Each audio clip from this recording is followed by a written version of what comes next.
영상을 시청 및 청취해주시는 모든 분들 안녕하십니까? 오늘의 구절은요, 창세기 12장 1절입니다. 제가 읽도록 하겠습니다. 여호와께서 아브라함에게 이르시되 너는 너의 고향과 친척과 아버지의 집을 떠나 내가 내게 보여줄 땅으로 가라. 입니다. 자녀를 키워서 독립시키고 분가시키는 일은 쉬운 일이 아닙니다. 저는 영상에서도 이 좋은 지도자는요, 그죠? 좋은 지도자는 구성원의 독립을 돕는다. 네. 이것이 뭐 사업적인 영역이면은 데리고 있던 직원이 또 어떠한 사업을 차리고 독립해서 자신의 사업을 일으키고 이러한 과정을 돕겠죠. 뭐 영적인 지도자는 성도들이 자신이 아니라 하나님을 더 잘 볼 수 있도록 영적인 독립을 도울 것입니다. 좋은 부모님도 마찬가지겠죠. 결국은 자녀에게 있어서 부모님은 지도자이기 때문에 똑같은 원리가 적용이 될 것이다 라는 것입니다. 그래서 독립을 시키고 분가를 시키고 한 개인으로서 기능을 잘할 수 있도록 그것을 돕는다. 그러나 구성원의 독립이 아닌 의존성만 잔뜩 키워 독립을 못하게 만든다면 어떨까요?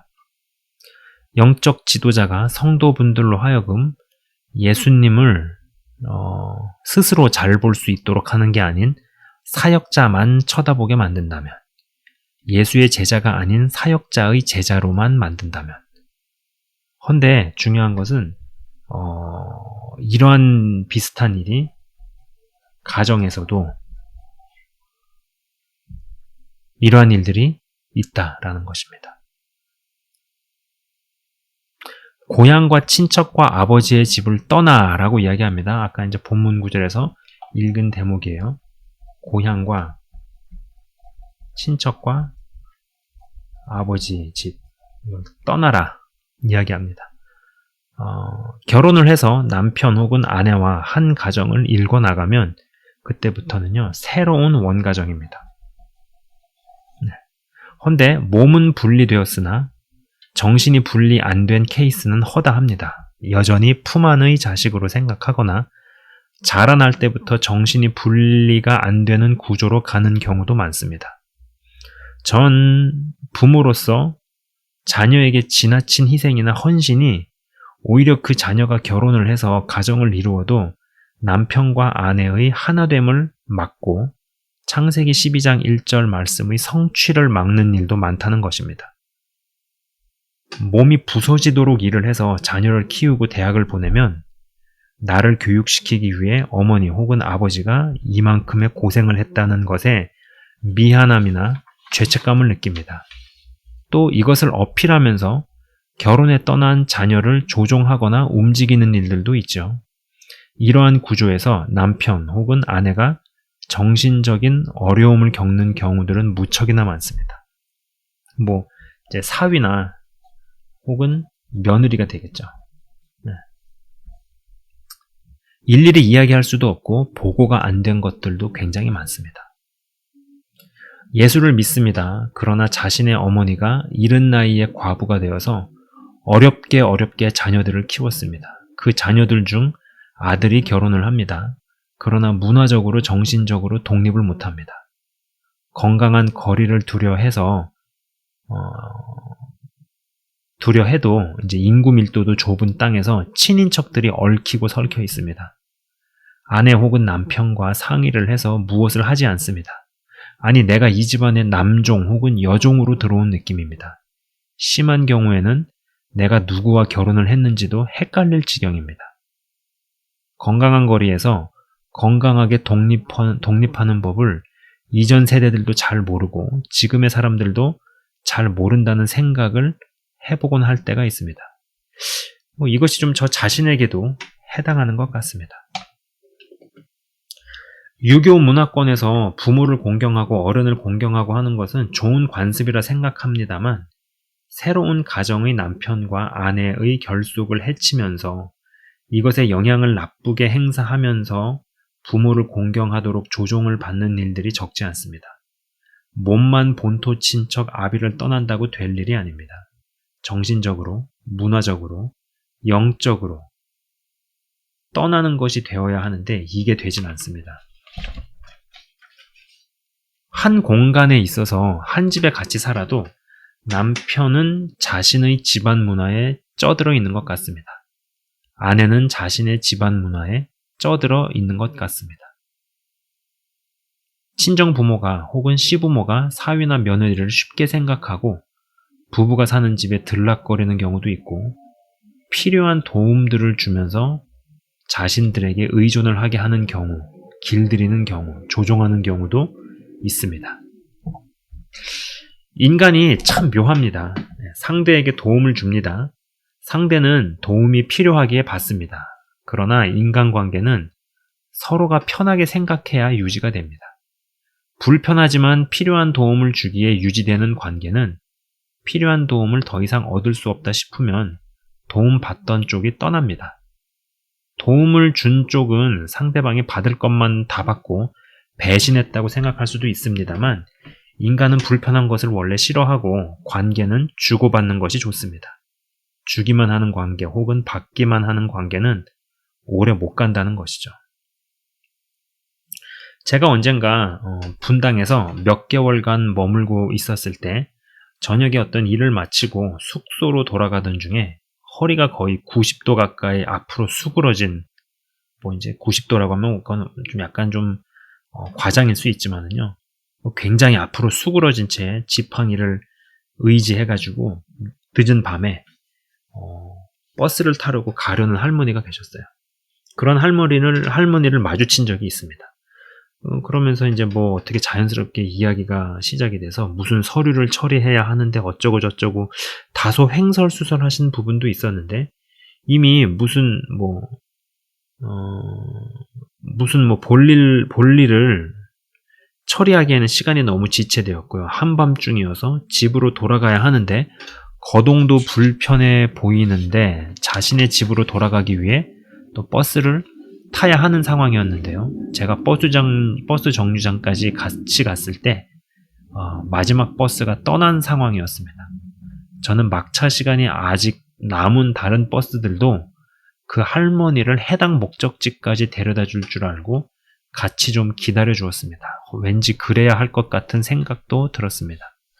헌데 자세히 알고 보니 버스 정류장에 막 같이 도착했을 때 떠난 막차가 그분이 사시는 집 근처에 내리는 유일한 버스였고 나머지 버스들은 아니었던 거죠.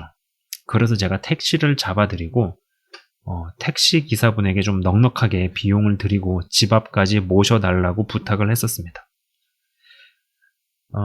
다른 버스들을 기다리는 동안 이제 택시를 잡아야겠다라고 결론이 나오기 전에 다른 버스도 그 근처에 가나보다 생각해가지고 버스를 좀 같이 기다려주는 그 동안에요. 그분이 이야기를 하시다가 온갖 희생과 헌신을 해서 아들 둘을 공부시키고 유학을 보냈는데 이야기를 가만 들어보니 그 아들 둘이 결혼과 동시에 어머니와의 관계가 끊어진 것인데 그것이 이제 뭐 며느리들로 인해 그리 된 것인지 아니면 외국 유학을 마치고 국내로 들어와 일하다가 다시 외국으로 떠남과 동시에 어머니와 관계를 정리한 것인지 정확한 이유는 알 수 없었습니다만 그때 그 생각은 한 것 같습니다. 너무너무 힘들게 고생하면서 자녀에게 과도하게 투자하고 헌신하면 그것이 오히려 독이 될 수도 있겠다는 생각 말입니다.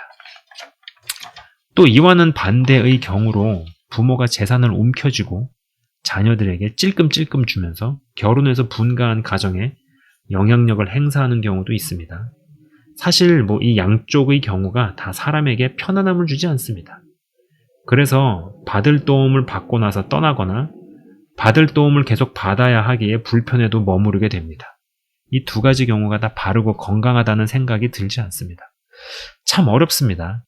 네, 여러분, 제가 이렇게 이야기를 하고 설명은 하지만 여러분도 아시는 것처럼 현실에 접하는 케이스는 이거보다 훨씬 더 복잡하고 어렵고 골치가 아픕니다. 몸이 독립하는데 정신이 독립하지 못하는 게 정말 어렵습니다. 본토 친척 아비집을 온전하게 떠나질 못하니 하나님께서 지시하실 땅을 보여주실 수가 없습니다. 그리고 이러한 정신적 문화유산을 털어내질 못하니 믿음의 장성한 분량으로의 이동이 어렵습니다. 끝내 경험을 못하고 어느 지점에서 신앙이 끝나는 것 같습니다. 그러한 일들도 일어나는 것 같습니다. 보통 고부 갈등이니 뭐니 그런 이야기를 합니다. 이게 집안 내에서도 이러한 일들을 경험하니 교회 같은 곳에서도 성도들을 영적으로 건강하게 독립시키는 것이 참 어려운 일이라는 생각입니다. 자, 여러분, 이러한 부분이 분명히 우리의 정신 문화 가운데 있죠. 유교적인 이런 문화권에서 있습니다. 단순히 고부 갈등 내지는 며느리로 인해서 아들과 어머니가 어떻게 되고 또 혹은 시부모, 시어머니가 굉장히 무언가를 행사를 하고 이런 여러 가지 여러 시나리오들과 여러 가지 어떤 케이스들이 있잖아요. 그렇죠? 그리고 이제 그런 분들 중에서 신앙이 있다는 분도 많으시고 교회 권사나 교회 장로라는 분들도 제법 있습니다. 이런 어떤 문화적인 연약함, 민족적 연약함은 이러한 어떤 관계, 또 원가정에서 새로운 원가정이 생기고 파생이 될 때 또 어떤 새로운 형태의 갈등으로 나타나거나 몸은 분가를 하고 독립을 해서 새로운 원가정이 생겼는데 막상 정신적으로, 영적으로 혹은 재정적으로 독립이 안 되고 서지를 못하니 일어날 수 있는 온갖 일들 여러분들도 익히 아실 거라 생각합니다. 제가 잠깐 기도하고 마치도록 하겠습니다. 하나님 아버지, 하나님께서 분명히 창세기에 말씀하셨습니다. 너의 고향과 친척과 아버지의 집을 떠나 내가 네게 보여줄 땅으로 가라. 나에게 보여줄 땅으로 가기 위해서라도 고향과 친척과 아버지로부터 장성하게 되면은 육체적으로도 정서적으로도 영적으로도 그리고 재정적으로도 어떠한 독립이 되고 개척해 나갈 수 있는, 스스로 헤쳐나갈 수 있는 역량이 갖추어져야 되는데 몸은 독립해서 살지만 정신세계는 여전히 이전 원가정에 머물러 있어서 배우자로 하여금, 상대방으로 하여금 내가 지금 남자랑 결혼을 한 것인지 아니면 이 남자의 종이 된 것인지, 내가 지금 여자랑 결혼을 한 것인지 아니면 이 여자의 남종이 된 것인지 헷갈리고 그리고 너무 힘들고 하는 경우들이 있습니다. 심지어 예수님을 믿지만 이러한 정신문화의 지배를 심각하게 당하거나 유린당하는 일들도 있습니다. 하나님 아버지, 영상을 시청 및 청취하시는 분들이 이러한 부분들에 있어서 털고 인식을 하며 자각을 하며 힘들고 어렵더라도 독립을 꿈꾸게 하시고 또 독립을 돕는 자들이 되게 하여 주시옵소서. 좋은 지도자는 구성원의 독립을 돕습니다. 영적인 독립이든 정서적인 독립이든 재정적인 독립이든 하나님 아버지, 그러므로 말미암아서 나에게 보여주실 땅으로 갈 수 있는 이 프로세스와 스테이지가 나에게 온전히 열릴 수 있도록 하여 주시옵소서. 아버지 하나님 감사합니다. 영상을 시청 및 청취하시는 한 분 한 분을 주의 이름으로 축복하며 기도합니다. 감사합니다. 주님, 예수 그리스도 이름으로 기도드리옵나이다. 아멘. 지금까지 시청 및 청취해 주셔서 대단히 감사합니다.